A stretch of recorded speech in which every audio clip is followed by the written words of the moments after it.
I'm still reeling, still trying to process how my life imploded with such spectacular, malicious force. It feels like a bad movie, but every agonizing detail is burned into my brain. I don't even know where to begin, but I guess it starts where everything good ended, with a scalpel, a hospital bed, and my now ex-wife, Sarah. I have type 1 diabetes. It's not something I developed, it's an autoimmune condition I've had since I was a kid. It means daily insulin injections, careful diet management, and a constant, vigilant watch over my blood sugar. It also means expensive medical supplies and, critically, robust insurance. Our insurance, through my company, was excellent. It covered everything I needed, including the specialist visits, the continuous glucose monitors, the insulin pumps, and, of course, the insulin itself. It was a non-negotiable part of our financial planning, a foundation stone of my health and our supposed future. A few months ago, I had to have unexpected surgery. It wasn't life-threatening, but it was major. A herniated disc in my lower back, requiring fusion. The recovery was going to be tough. Weeks of limited mobility, pain management, and a slow, careful rehabilitation. We'd planned for it. I'd stocked up on insulin, refills for my pump, everything. Sarah was supposed to be my primary caregiver for the first couple of weeks, helping me with basic tasks, ensuring I took my meds, and generally being there for support. Or so I thought. The surgery itself was fine. I woke up groggy, in pain, but relieved it was over. Sarah was there, sitting by my bedside, scrolling on her phone. She smiled at me, a little too brightly, I now realize. "Hey, honey, you did great. The doctor said everything went perfectly." "Thanks," I mumbled, my throat dry. Just tired. She stayed for a bit, made some small talk about what she'd watched on TV, and then said she needed to run home to check on the mail and feed the cat. "I'll be back first thing in the morning, Mark, promise." I nodded, too out of it to register anything but the urge to sleep. That was the last time she'd look at me with anything resembling genuine care. The next day, I was discharged. My mom, bless her heart, had offered to drive me home, knowing Sarah didn't like dealing with hospitals. Sarah met us at the door, still with that unsettlingly bright demeanor. She helped me hobble into the living room, settle onto the couch with my back support, and brought me a glass of water. "You okay, Mark?" she asked, hovering. "Yeah, just really sore. Need to take my pain meds soon." "Okay, I'll get them. Did you bring your insulin pump supplies?" "Yeah, it's all in that hospital bag. I need to change my infusion site tonight, too." "Right, well, let me get you settled." She seemed a little distant, a bit distracted. I attributed it to the stress of my surgery, the unexpected burden on her. I was wrong. That evening, I went to grab my next dose of insulin from the fridge. I kept a small supply there, a vial for emergencies, separate from my pump reservoirs. When I opened the door, it wasn't there. "Hey, Sarah, did you move my emergency insulin vial?" She walked in from the kitchen, wiping her hands on a dish towel. "Oh, that? Yeah, I tossed it." My blood ran cold. "You tossed it? Sarah, that's hundreds of dollars worth of insulin, and I need it." She waved a dismissive hand. "Relax, Mark. You have plenty of reservoirs for your pump, right? You just changed it yesterday. That one vial was almost empty anyway." "It wasn't almost empty, and even if it was, you don't just toss medical supplies. Especially not mine." A prickle of unease started to spread in me. It was so out of character, so incredibly reckless. "It's fine, Mark. You're overreacting. Just use your pump. You have a whole box of those little plastic things, don't you?" She referred to my infusion sets. I did, thankfully. I'd just changed my reservoir and infusion set before surgery, but the casual disregard for my crucial medication was alarming. I let it go, telling myself she was stressed, not thinking clearly. Big mistake. The next couple of days were a blur of pain meds, limited movement, and Sarah being conspicuously absent.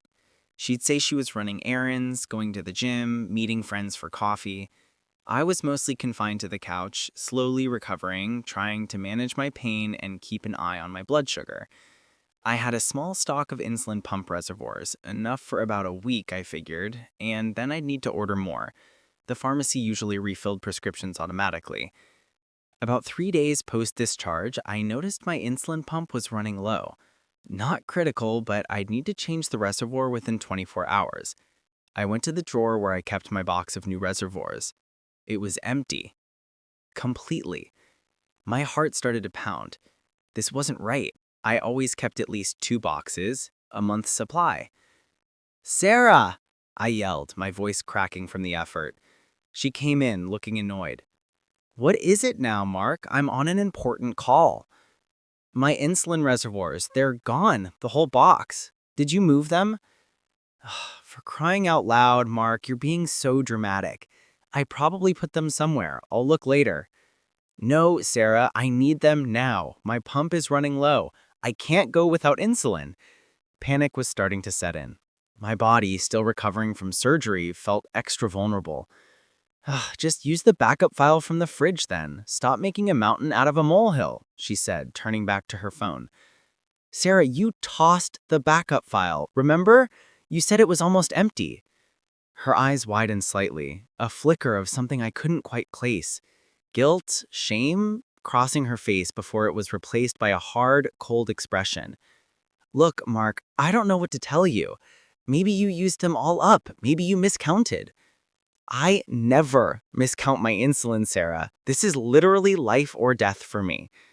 I tried to get up, pain shooting through my back. "I need to call the pharmacy. Did you pay the last bill?" She hesitated. Yeah, of course. Everything's fine." It wasn't fine.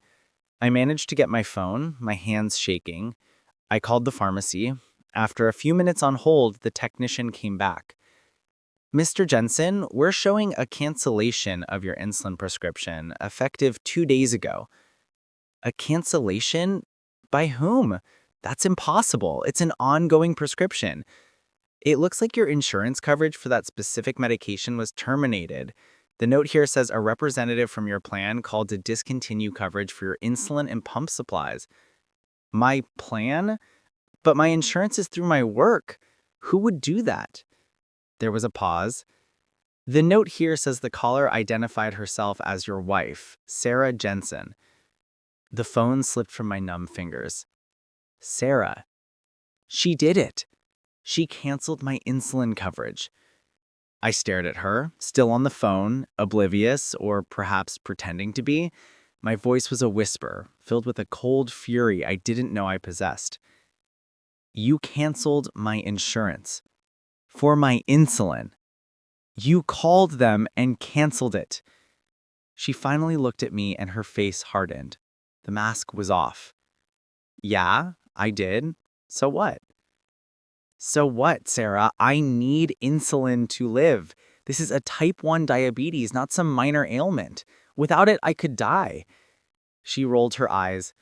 "Don't be so dramatic, Mark. I'm sure you have enough to last. And anyway, we needed the money." "Needed the money? What money? Our finances are fine. I just got a bonus." "For Cabo, Mark. I found an amazing all-inclusive deal, but it was just a little out of budget. And then I realized how much we were spending on your stupid insulin every month. It's insane.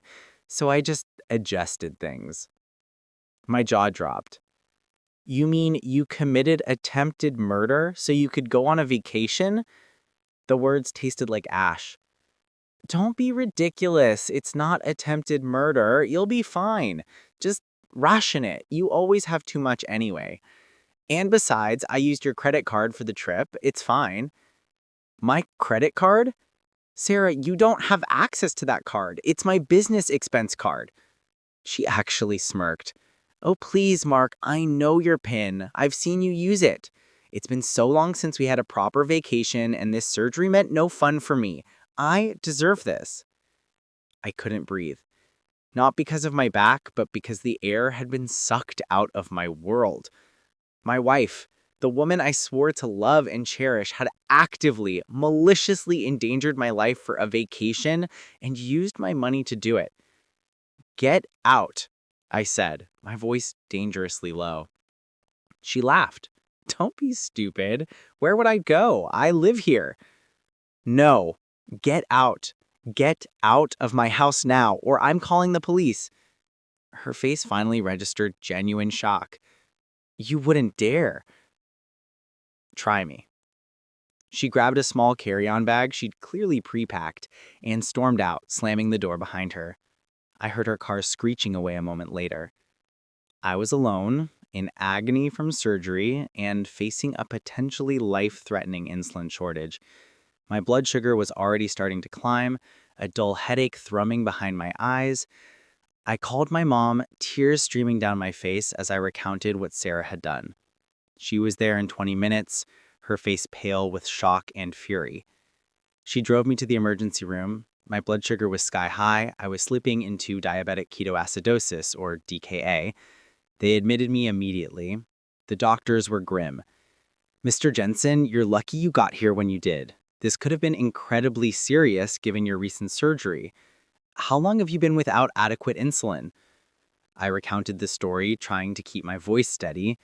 The nurse, a kind woman named Brenda, patted my arm. "Don't worry, we'll get you stable, and we'll figure out a way to get you the insulin you need." The next couple of days were a blur of pain meds, limited movement, and Amamatulit and Enerver and the On-My-Kill D, and Sarah being conspicuously absent. I am still recovering from the surgery and the trauma of her betrayal, but I'm alive, and I'm free. Free from a woman who saw my chronic illness as a financial burden to be adjusted away rather than a part of me she swore to cherish. Free from a person so self-absorbed she would risk my life for a beach vacation. I'm rebuilding. It's a long road, but I have my health, my family, and a newfound clarity about who I am and what I deserve. And sometimes, late at night, when the pain flares up, I think about Sarah, alone and facing the consequences of her choices, and I feel a grim satisfaction. She wanted Cabo. She got her reckoning instead, and her corporate compliance office ensured she paid a much higher price than any all-inclusive vacation.